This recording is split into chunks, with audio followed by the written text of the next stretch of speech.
So the question comes back as to what, let's say, can money make you happy? Money is probably the most desirable thing to have in terms of most of us, we perceive that the more money we have, the happier we will be.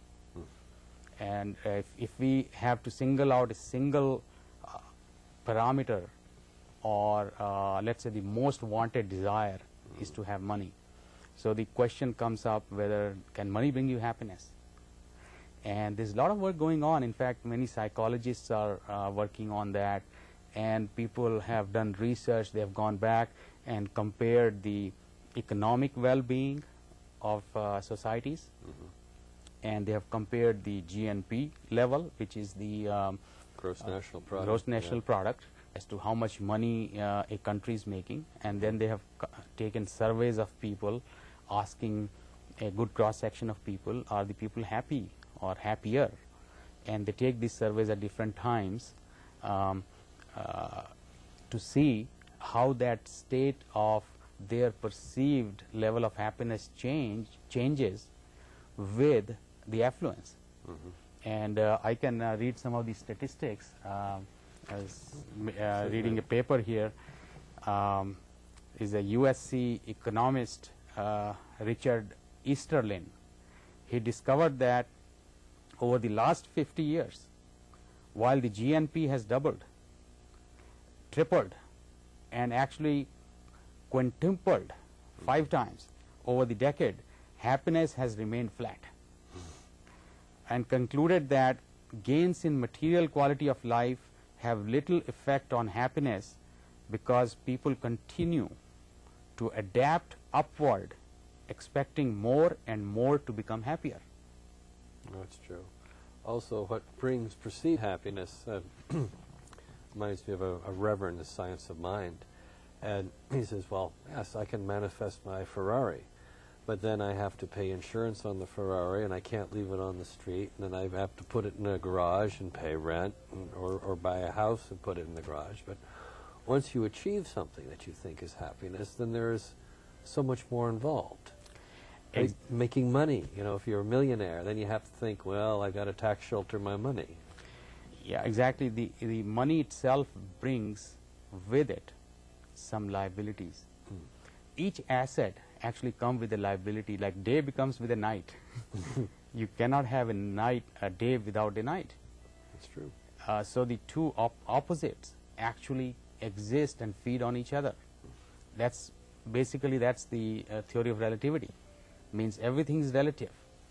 So when we, the rich people, when we have richness, we obtain wealth, our reference from which we see things changes completely. For a rich man, eating a big meal or a healthy meal or eating fancy meal is like a normal meal. For a poor man, eating a very healthy food, let's say very extravagant food, is probably a luxury. So it'll make them happy. The same meal which does not bring anything special happiness to a rich man would make extraordinarily happy to a poor man.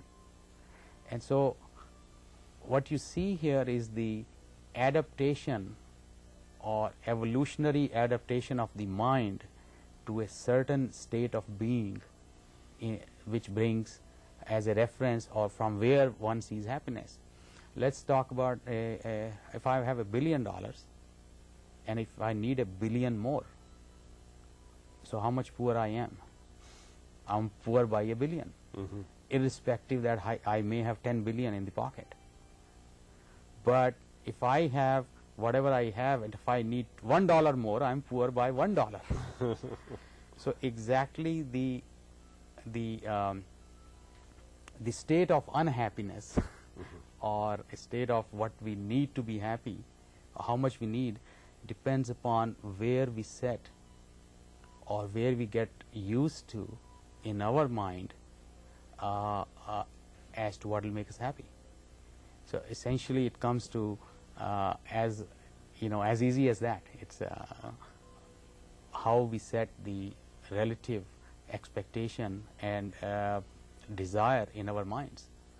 There's some more statistics which will be very useful to mention here. The research shows that happiness isn't a vague or feeling, it's like a physical state of the brain that you can induce deliberately via meditation. Now what people have done, you asked the question earlier, so it answers that question.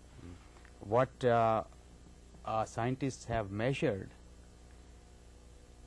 that in the state of meditation, the brain releases some chemicals or changes the chemical composition of the brain. The attitude, the practice of meditation itself affects that state of the brain, chemical state of the brain, which reduces the stress, and which also is a factor in making you feel more happier. So could the government put happy pills and make people enjoy going to work? Well, it's more of a, see, it's the pills. Now there's a difference between having pills versus well, you can actually probably manufacture a pill to create the same chemical condition. The problem with that one is, if you get addicted to that, if people, some people use that logic to justify, let's say, marijuana or some of these drugs which provide some temporary state of brain which make people feel less stressed, less stressed. It's a chemical high. It's and a chemical high. away. But that goes away. But that is not self-supporting. That state cannot be maintained. It's no different from drinking alcohol and feel happy. And that's Also a big disease or addiction. If one gets addicted to that, it gets followed by big depressions, because what do you call it? The body develops a tolerance, and you need a bigger hit the next time. Exactly. So that kind of happiness is only temporary and artificially induced, and cannot be maintained over time. In fact, the side effects of that could be almost depression, and that happens to people because the withdrawal symptom from when you don't get it are very serious. So one should not look for happiness in drugs or chemicals, because it is not self-supporting and sustainable, and the side effects and after effects and the symptoms of withdrawal or the addiction are much more serious than we perceive.